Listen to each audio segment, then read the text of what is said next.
I'm out showing homes and I realize that next month is the 2-year anniversary of the big National Associations of Realtors settlement that changed how commissions are done and these buyer broker agreements. And if that doesn't ring a bell for you and you haven't bought or sold a home in the last couple of years, some things have indeed changed.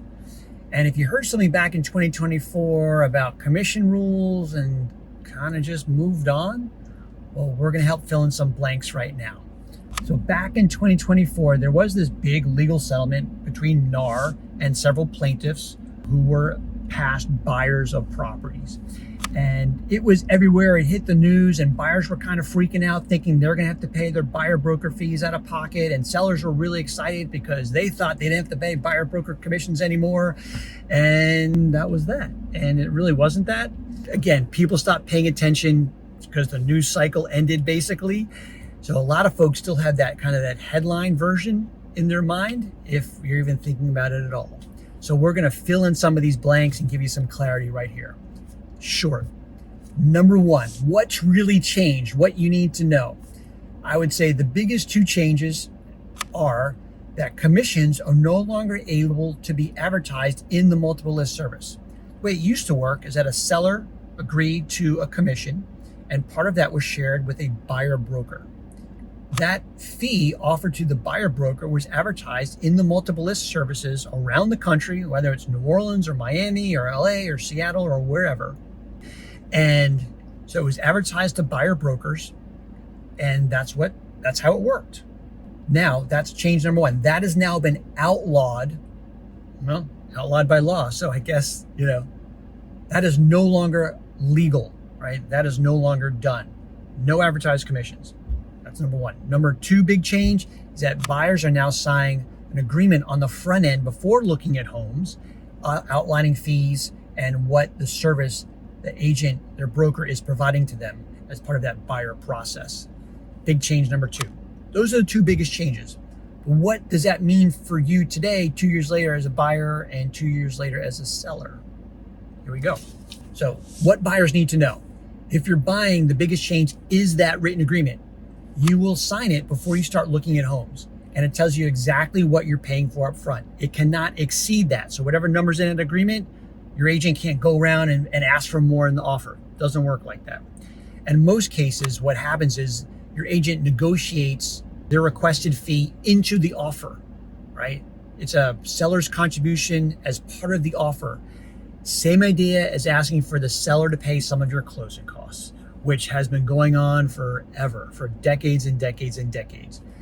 So really no change there. It's just an extra line of negotiation in the offer. In the last year, 88% of buyers still use an agent to buy a home. That number tracks between 85 and 90% year in, year out. So nothing has changed from that statistic pre-settlement to post-settlement. And what that says is that buyers want somebody in their corner representing them when they're buying a home. It saves time, and it saves a lot of time because you don't have to hunt and peck, and it also helps with the negotiation and the process. So that's for buyers. So what you as a seller need to know, if you're selling, you might be thinking you can skip paying the buyer's agent and save some money. And technically you can. But here's what actually happens. If you offer nothing to the buyer agent, we're not getting that buyer agent on our side to continue to choose and negotiate on this home. They may say, no, well, let's go. You like that other one over there down the street.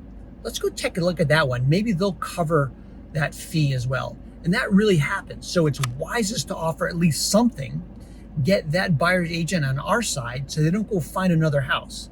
Because if they have to go find another house, that means that's increasing marketing time and your cost of maintenance, mortgage payments, things like that. So offer something as a seller. What we've experienced on the buying and selling side is that we've always been able to get the seller to pay at least most of our requested fee on the buying side. And for sellers, we've been able to negotiate that down. We've been able to save the seller some money for sure. And so what does the new system mean? Basically, it's a new means to the same end. And I'll say that again. A new means to the same end. In other words, we're ending up the same destination where the seller's paying most, if not all, of the buyer broker commission. It's just a different pathway to get there.